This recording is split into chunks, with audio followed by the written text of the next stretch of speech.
Everyone told you the same lie growing up.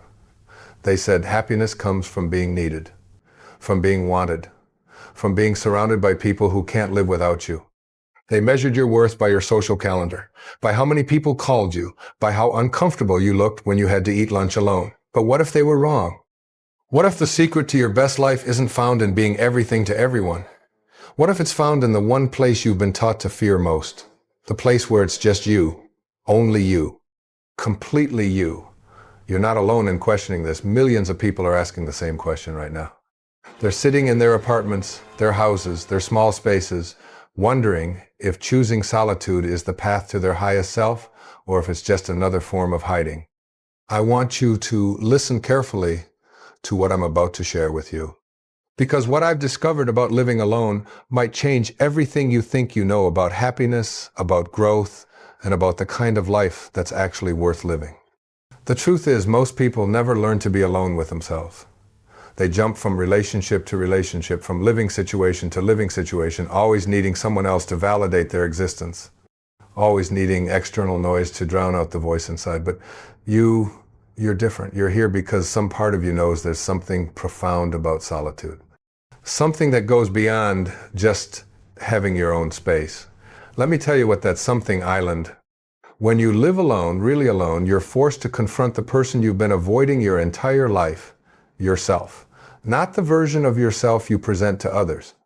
Not the mask you wear at work or in relationships. The real you.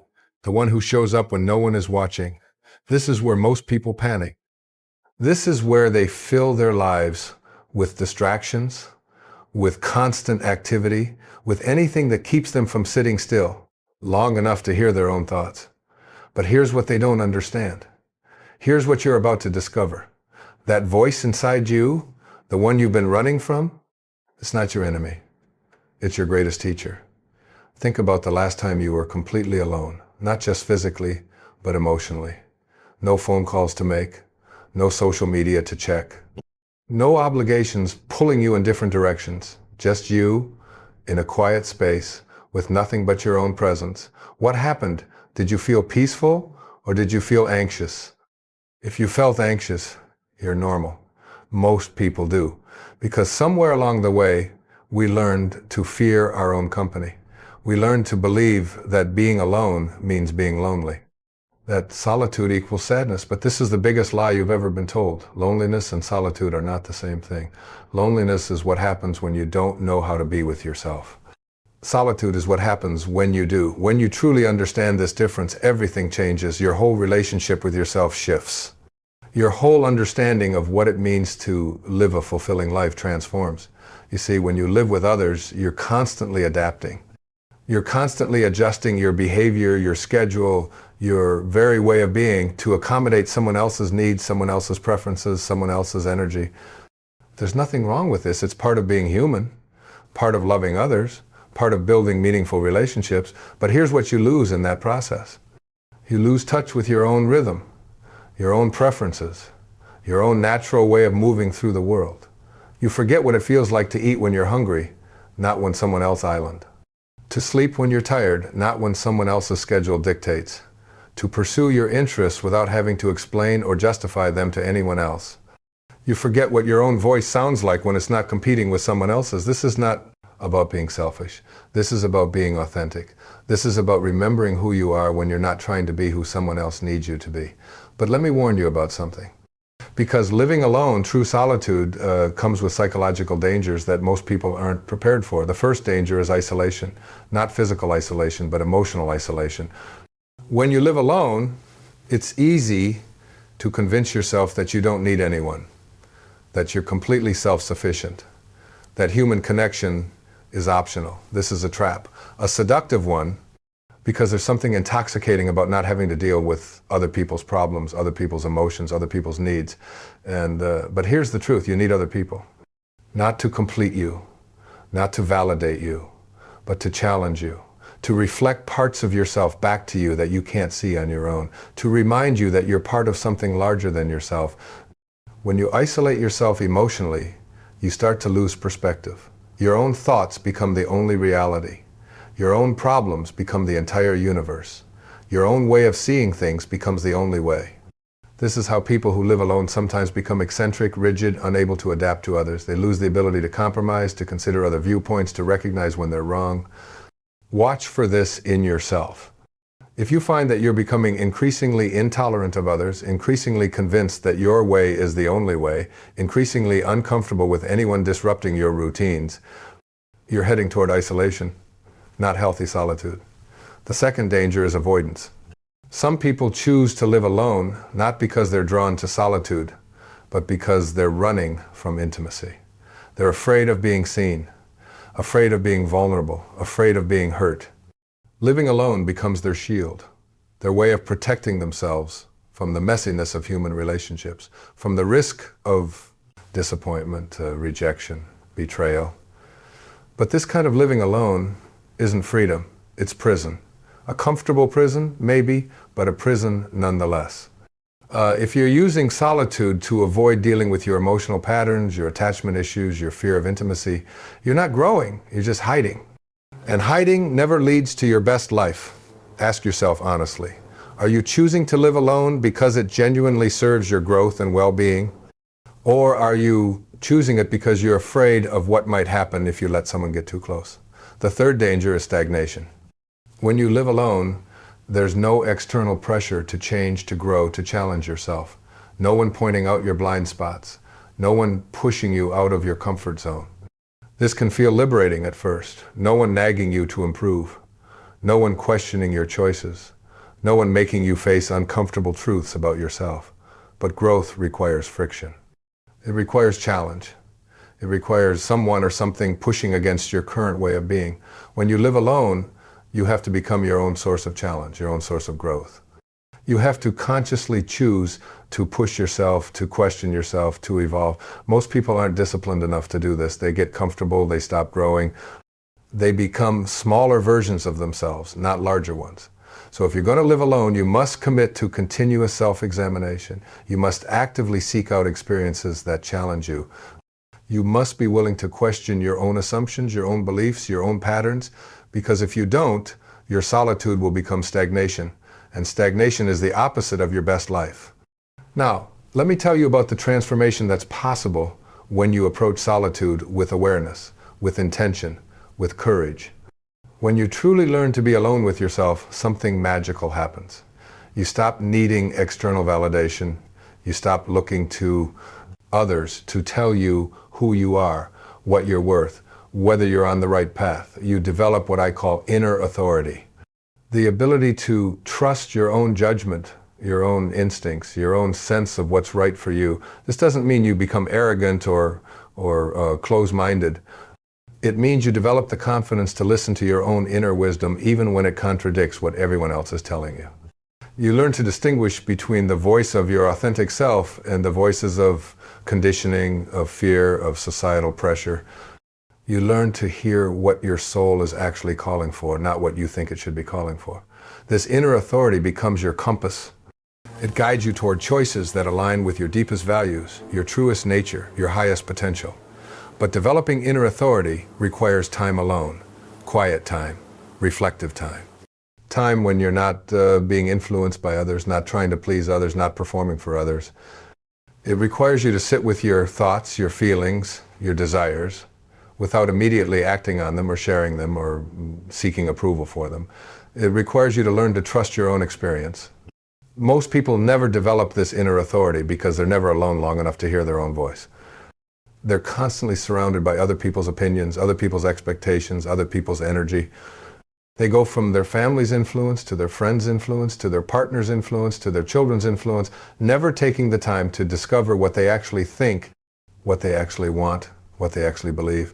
But when you live alone, when you embrace true solitude, you have no choice but to develop this inner authority.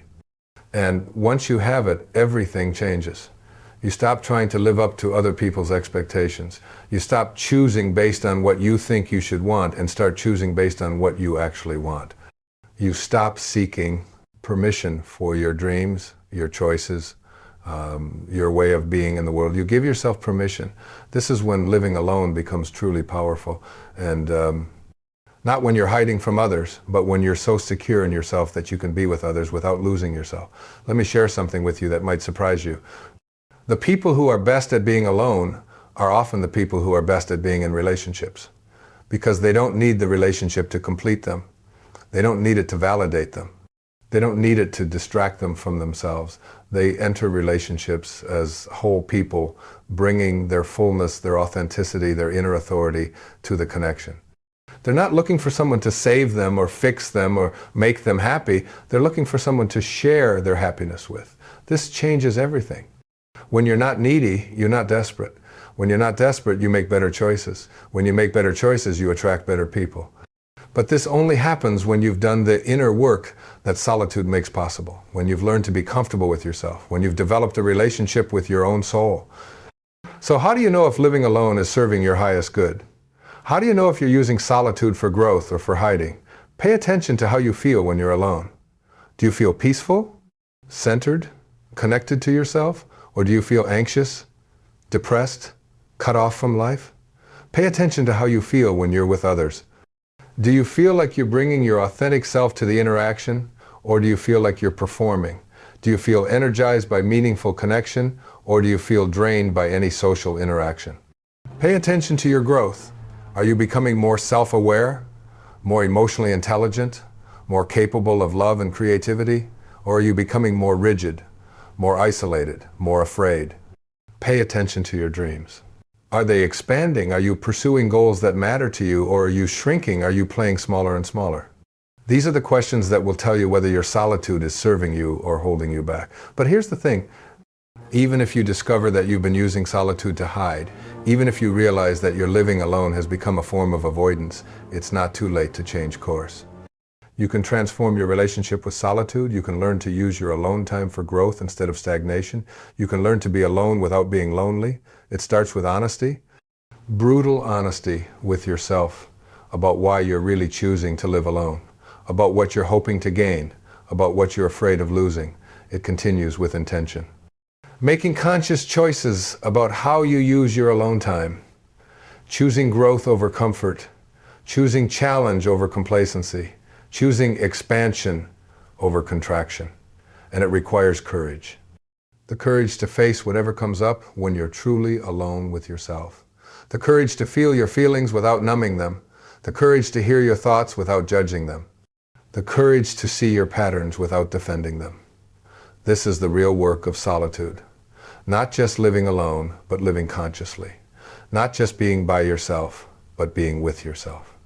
Really being with yourself. When you do this work, when you embrace this kind of conscious solitude, you discover something extraordinary. You discover that you are enough.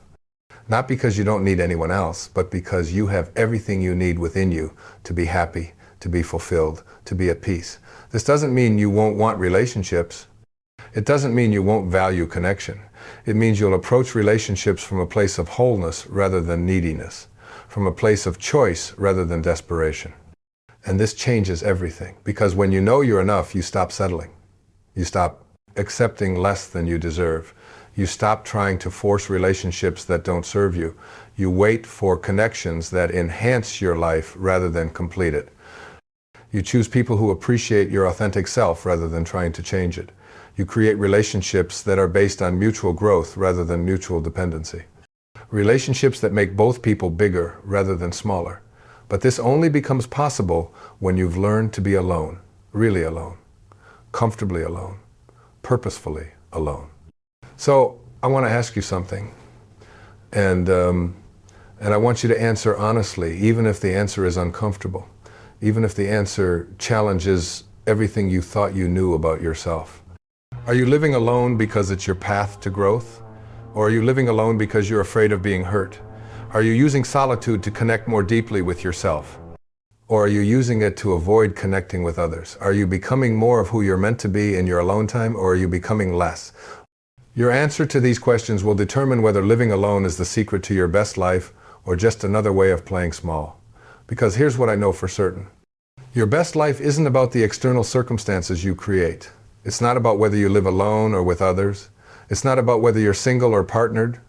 It's not about whether you have a big house or a small apartment. Your best life is about the relationship you have with yourself. It's about how comfortable you are in your own skin. It's about how authentically you move through the world. It's about how courageously you face your own truth. And sometimes, for some people, at certain times in their lives, living alone is the perfect laboratory for developing this relationship with themselves. It's the perfect opportunity to discover who they really are when all the external noise is removed, but only if they approach it with the right intention. Only if they use it as a tool for growth rather than a tool for avoidance. So if you're choosing to live alone, choose it consciously. Choose it as an opportunity to become more yourself, not less. Choose it as a way to develop inner strength, not as a way to avoid outer challenges. And remember this, the goal isn't to become so comfortable alone that you never want to be with others. The goal is to become so comfortable with yourself that you can be with others without losing yourself.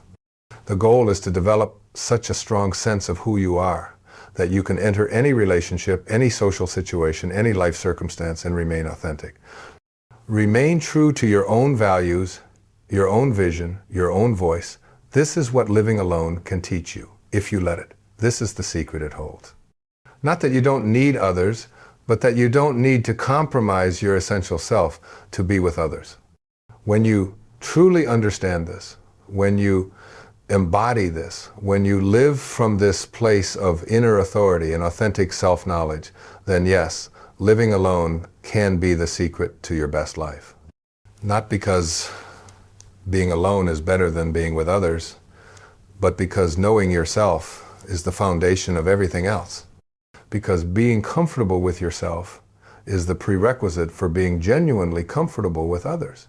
Because when you're not running from yourself, you're not running from life. You're running toward it, toward all of it, the solitude and the connection, the independence and the intimacy, the quiet moments of self-discovery and the vibrant moments of shared experience. You're running toward a life that is truly, authentically, completely yours. A life that reflects who you really are, not who you think you should be. A life that honors both your need for solitude and your need for connection. A life that is big enough to hold all of you. This is your best life. Not living alone forever, not avoiding relationships forever, but knowing yourself so deeply, so completely, so authentically, that whether you're alone or with others, you're always home. You're always at peace. You're always free. Because the secret isn't in living alone. The secret is in learning to live, really live, consciously live, courageously live.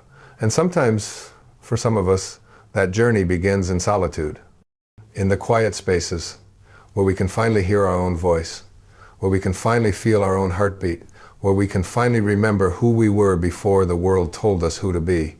So listen to that voice. Feel that heartbeat. Remember that person. And then, from that place of deep self-knowledge, choose your life. All of it. The alone times and the together times. The solitude and the connection. The independence and the love. Choose it all. Consciously. Choose it all. Authentically. Choose it all. Courageously. But let me tell you something else. Something that might make you uncomfortable. Something that challenges everything our culture tells us about happiness and success. You've been conditioned to believe that your worth is measured by how much you're needed, by how many people depend on you, by how busy you are, by how social you are, by how connected you appear to be. This conditioning runs deep. It starts early. From childhood, you're praised for being social, for having lots of friends, for being the center of attention. You're made to feel like something's wrong with you if you prefer quiet activities, if you need alone time, if you're not constantly surrounded by others. And this conditioning follows you into adulthood. You measure your success by the size of your social circle. You feel guilty when you want to stay home instead of going out. You apologize for needing space. You worry that people will think you're antisocial, unfriendly, weird. But what if everything you've been taught about social connection is backwards? What if the people who seem the most connected are actually the most disconnected? What if the people who are always surrounded by others are the ones who are most afraid to be alone? I've watched people fill their lives with endless social activities, constant plans, perpetual noise, just to avoid spending 5 minutes in silence with themselves. They're addicted to external stimulation, addicted to other people's energy, addicted to anything that keeps them from facing their own inner landscape. These people appear successful. They appear popular. They appear happy. But look closer. Look at their eyes when they think no one is watching. Look at how they panic when their phone dies. Look at how desperate they become when their plans fall through. They're not living, they're performing, they're not connecting, they're consuming, they're not present. They're escaping. And you know what the tragedy is? They never discover what they're capable of. They never find out what their own mind can create. They never experience the profound peace that comes from being comfortable in their own company. They spend their entire lives trying to avoid the very experience that could transform them. The experience of meeting themselves, really meeting themselves. Now, I'm not saying there's anything wrong with enjoying social connection. I'm not saying relationships aren't important. What I'm saying is that if you can't be alone with yourself, you can't truly be present with others either. Think about the last conversation you had with someone. Were you really listening? Or were you waiting for your turn to talk? Were you present with them? Or were you thinking about what they thought of you? Most people are so uncomfortable with silence, with stillness, with the space between words, that they fill every moment with noise. They talk to avoid feeling. They laugh to avoid thinking. They socialize to avoid being. But when you learn to be comfortable in solitude, something remarkable happens to your relationships. You become genuinely interested in others because you're not desperately seeking their approval. You listen because you're not afraid of silence. You speak because you have something meaningful to say, not because you need to fill the air with sound. You show up as yourself, not as who you think they want you to be. And this authenticity is magnetic. People are drawn to someone who's comfortable in their own skin, who doesn't need anything from them, who can be present without agenda. But this comfort with yourself, this authenticity, this presence, it can only be developed in solitude. It can only be cultivated when you're alone with your thoughts, your feelings, your fears, your dreams. Here's what happens when you spend consistent quality time alone. You start to notice patterns in your thinking that you never saw before. You start to see how your mind works, how it creates stories, how it generates emotions, how it reacts to different situations. You begin to observe yourself like a scientist studying a fascinating subject. You become curious about your own psychology. Why do I react this way to criticism? Why do I feel threatened by certain types of people? Why do I avoid certain situations? Why do I crave certain experiences? This self-observation is the beginning of wisdom, because you can't change what you don't acknowledge. You can't heal what you don't feel. You can't transform what you don't understand. Most people go through their entire lives reacting unconsciously. They're triggered by the same things over and over. They repeat the same patterns. They make the same mistakes. They wonder why nothing ever changes. But when you spend time in conscious solitude, you develop what psychologists call metacognition, the ability to think about your thinking, to observe your observations, to be aware of your awareness. This is when you stop being a victim of your own mind and start becoming its master. This is when you stop living reactively and start living consciously. This is when you stop being controlled by your patterns and start choosing your responses. And this changes everything. In your work, in your relationships, in your relationship with yourself, you stop taking things personally that have nothing to do with you. You stop reacting emotionally to other people's issues. You stop trying to control things that are outside your influence. You develop what I call emotional sovereignty. The ability to remain centered regardless of what's happening around you. The ability to maintain your inner peace even when others are losing theirs. But let me warn you about something else. As you develop this inner stability, as you become less reactive, as you need less from others, some people won't like it. Some people will be threatened by your growth, because your peace highlights their chaos. Your contentment highlights their dissatisfaction. Your authenticity highlights their performance. They might accuse you of being selfish. They might say you've changed. They might try to pull you back into old patterns of codependency, of drama, of unconscious living. This is a test of your commitment to your own growth, a test of your willingness to prioritize your inner development over other people's comfort. And this is where living alone becomes not just beneficial, but necessary, because you need a sanctuary, a place where you can return to yourself, a place where you can remember who you're becoming, not who you used to be. You need space where you can process your experiences without immediately having to explain them to someone else. Where you can feel your feelings without having to manage someone else's reaction to your feelings. You need time to integrate what you're learning about yourself, to practice new ways of being, to experiment with different aspects of your personality without judgment. This integration period is crucial. It's like a butterfly in its chrysalis. The transformation is happening, but it's delicate. It needs protection. It needs the right conditions. When you live with others, you're constantly in performance mode to some degree. Even with the people you love most, even with the people who accept you completely, you're still relating, still responding, still adapting to their energy. There's nothing wrong with this, but it means you never get to fully experience your own energy without any external influence. You never get to discover what your natural rhythm really island. You never get to hear your own voice without any echo. And here's something most people don't realize.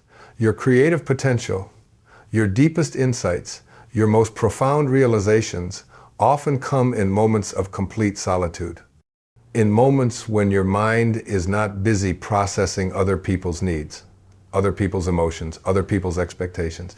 Great artists know this. Great writers know this. Great inventors know this. They protect their solitude not because they don't like people, but because they know that's where their best work comes from. That's where innovation happens. That's where genius emerges. But you don't have to be an artist to benefit from this creative solitude. Whatever your work, whatever your calling, whatever you're trying to create or build or contribute to the world, it will benefit from the clarity and insight that comes from regular, intentional alone time. Because in solitude, you connect with something larger than your everyday personality. You tap into what some call intuition, others call wisdom, others call the higher self. You access parts of your mind that are usually drowned out by the noise of daily life. This is where your best ideas come from, your most authentic choices, your clearest vision for your life, your deepest understanding of what really matters to you. But accessing this requires learning to be comfortable with uncertainty, with not knowing, with sitting in the questions instead of rushing to find answers. Most people are so uncomfortable with not knowing that they immediately seek external input whenever they're confused or uncertain. They ask everyone else what they should do instead of sitting with the question long enough to hear their own answer. They poll their friends, they research online. They seek expert opinion. They do everything except the one thing that would actually help them. Sit quietly and listen to their own inner wisdom. But your inner wisdom speaks softly. It's easily drowned out by external voices. It requires silence to be heard. It requires solitude to be accessed. It requires patience to be understood. This is why living alone can be so transformative.